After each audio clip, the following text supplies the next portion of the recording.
I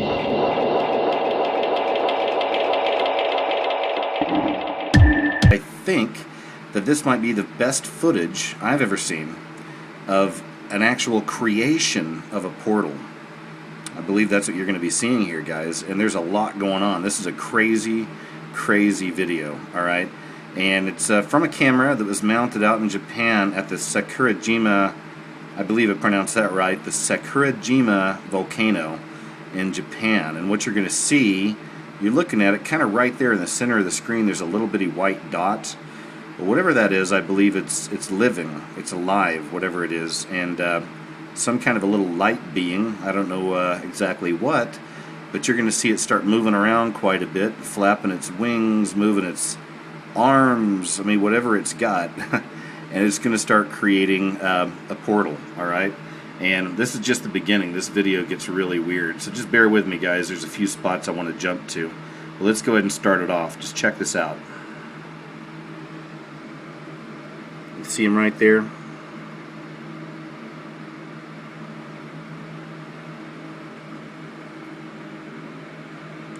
And there's the portal. There's the light. See? So it keeps getting brighter and brighter and brighter. We'll jump ahead just a little here. There we go. And here's where it's pushed in a little bit more and it's slowed down, so you can kind of maybe try to follow it a little bit more. But let's see what we can see here. See it moving around there, whatever it is. The light next to it starting up. See?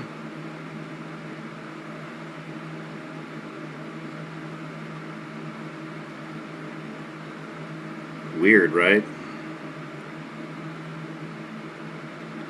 It just keeps going from there. So I'm going to jump ahead now again, and it's a little more developed at this point here, okay?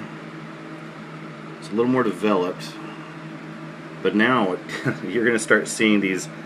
Look here to the side of it. You're right, look at that. You're going to start seeing these waves of energy kind of shooting out of that big white ball. See that? Right in this area, right here. See it? Like some kind of like energy just shooting out of it or whatever, right? So there's that. Now what you're going to see is when you come up here, these other little UFOs start showing up. See that one twinkling around right there? You go over here to the side, see that one over here? Another little UFO right there. Go back to this. Looks like it's fully functioning. It's up and running now, right? I mean, you following me on that energy? Every now and then, like I said, right in here, you'll see a little energy thing kind of shoot out from the side. So I'm going to jump ahead here, and you're going to see even more craziness. There you go. Did you see that? You may have missed that. Let's go back a second.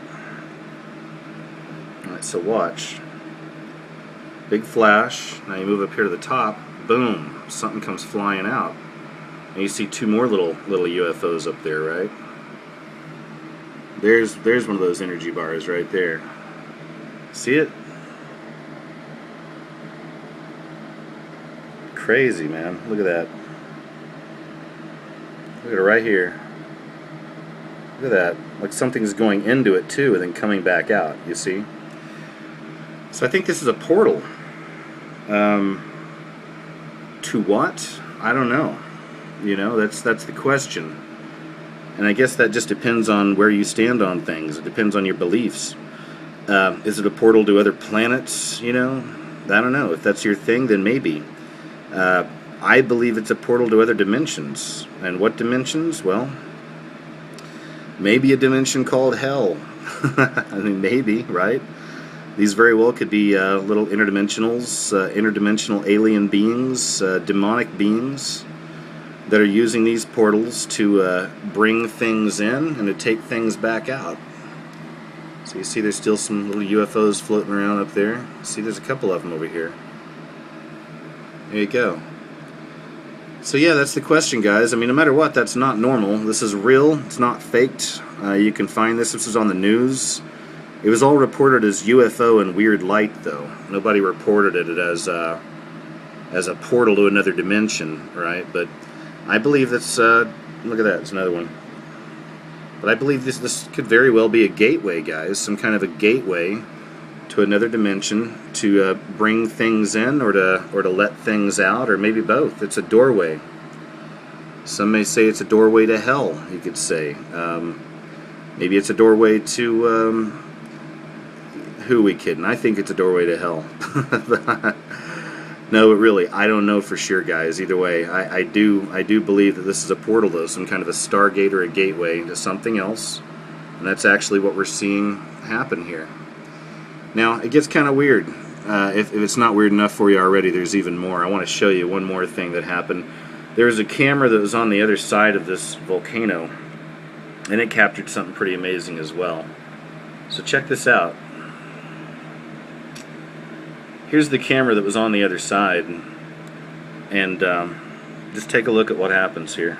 It's the volcano. It's about to blow up, okay? Watch.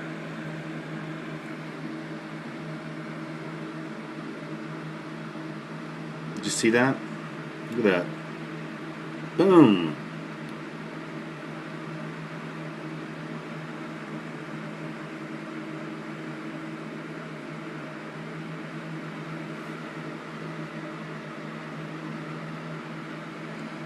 What is that? Right? That's the question. What is that? I don't know. You know, I don't have all the answers, guys, but I know that something unusual is involved here. I was looking in the comments, and a lot of people think it's HAARP.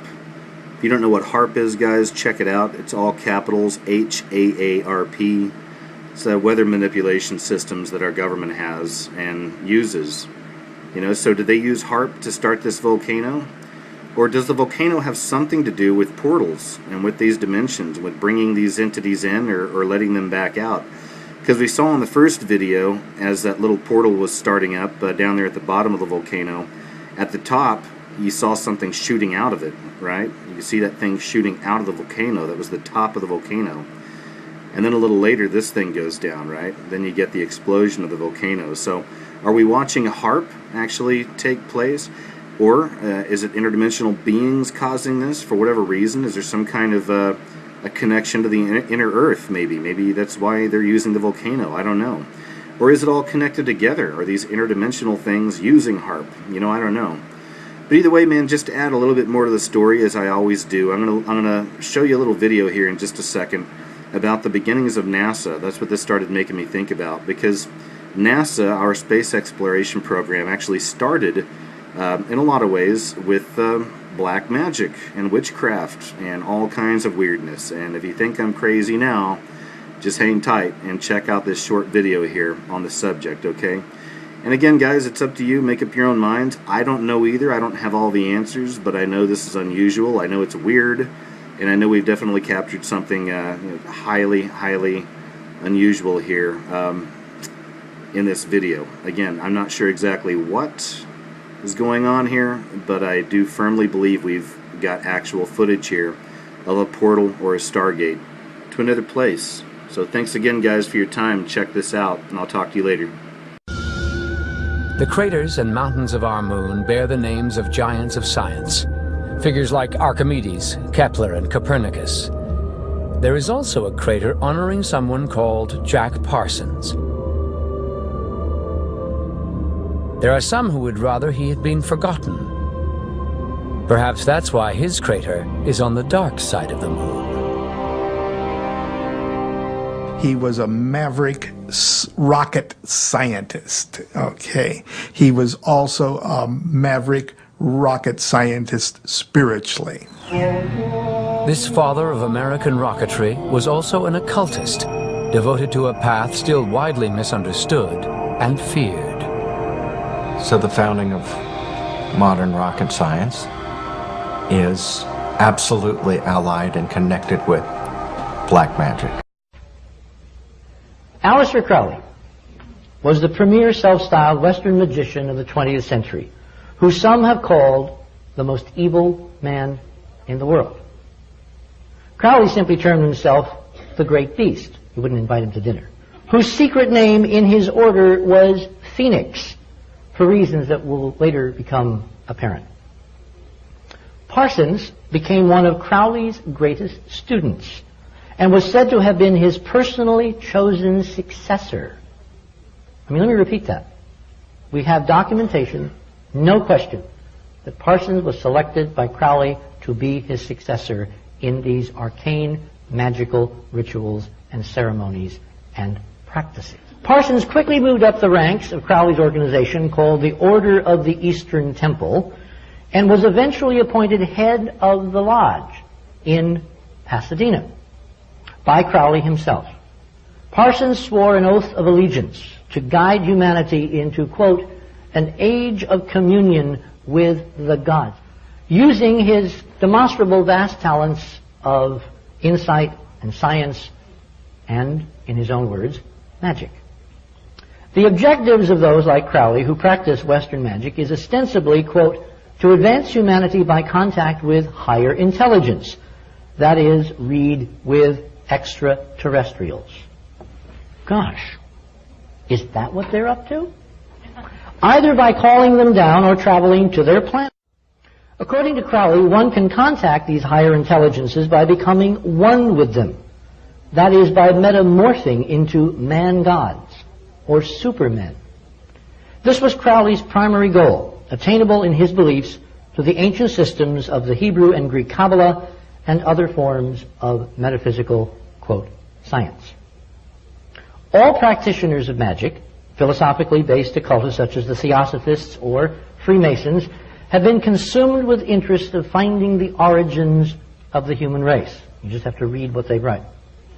It is claimed by the founders of many of these secret orders that they have received guidance from direct contact with those who call themselves the secret chiefs of the Great White Brotherhood. His scientific legacy continues. So does the puzzle of his death. On June 17, 1952, at 5:08 in the evening, a powerful explosion shook tranquil Pasadena, California, and so ended the life of 38-year-old Jack Parsons.